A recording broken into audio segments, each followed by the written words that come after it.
Hey guys, it's back with JohnyTechReview, and I hope you guys are all doing well. For the past 2 months or so, I have been using this Rocware RC28 Webcam. So previously I used a different version from them, the older, I think it was RC20, something like that. And then more recently I've been using the BenQ. And most of these scenario, I'm using the webcam for work, so it's on, I would say in an 8-hour day, I will have 4 or 5 calls, and that's typically when I use them. So from my perspective, when the company reached out to me, I was like, okay, it looked exactly like the previous version. What is the difference, right? What I find out is in the previous version, it has a built-in speakers, and I didn't use that functionality that much. It wasn't that useful. The speaker was loud, but it wasn't that good.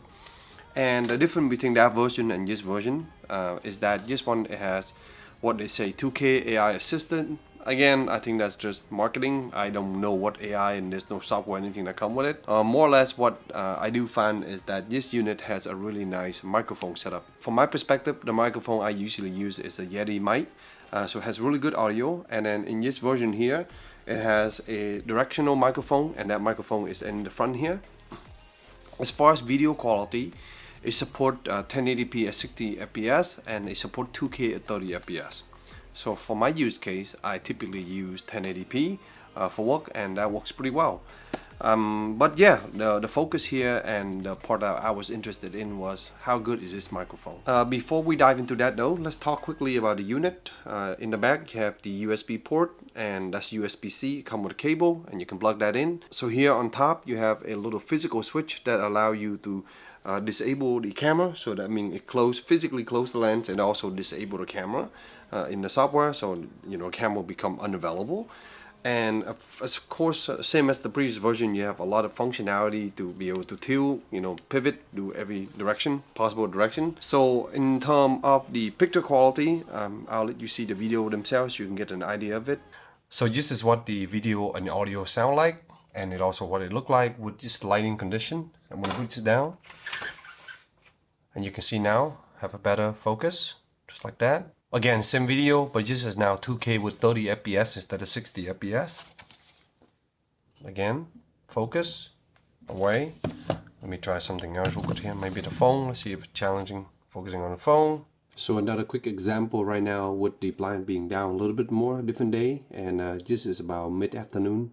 Video is just really good, it's smooth, it's really clear, sharp enough to be able to see, and in terms of dynamic lighting, in my room here, with the window right here, you can see it's pretty challenging in the morning and in the afternoon when the sun is really bright, but the camera does a pretty good job to be able to have that differentiation between my face, which is up close, and the backdrop, which is really bright. With that given, the lighting condition that I have is really extreme, so dynamic range is still a challenge. So oftentimes, the way I set it up, I will have the blind closed down a little bit more to be able to help. But really, in any case, even my DSLR and this camera I'm recording on have that challenge, so it's not an easy solve problem with the lighting condition that I have. So in terms of audio, I will show you a few different recording, kind of give you an idea of what it sounds like from various different mic that I'm using. Testing 1, 2, 3. I'm speaking at a normal voice. I am roughly about 2 feet away from the microphone.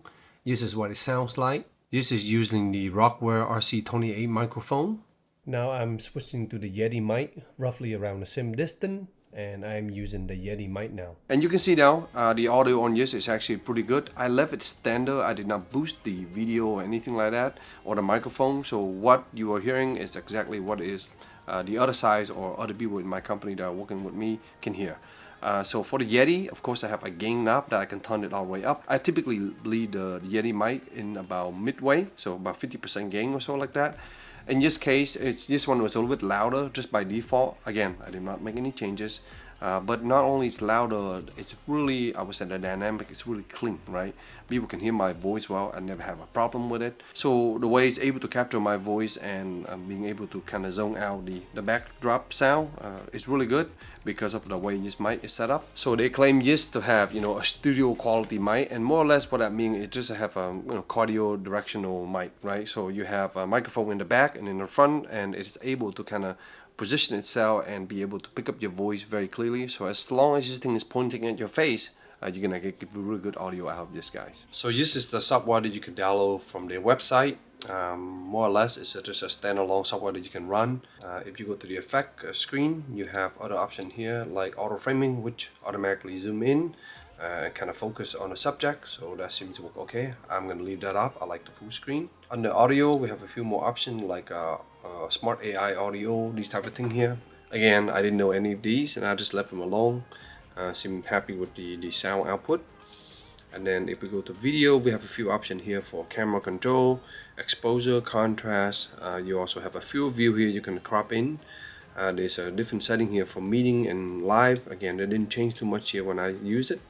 And then also there's an advanced option that take you to the regular window control where you see all the different camera control. So hopefully this will give you guys a good idea on the option on this webcam. At the time of the review, I think the price right now is about 30 bucks, $30, something like this. So I think it's a really good price comparing to something like a Logitech webcam or even the BenQ I was using before.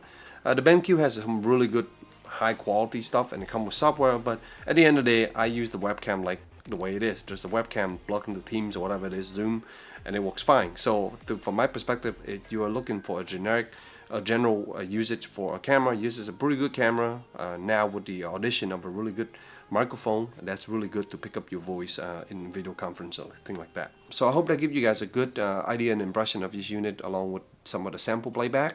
Let me know if you guys have any question in the comment box down below. If you like this video, please give it a thumb up and consider subscribing for more future content. Thank you.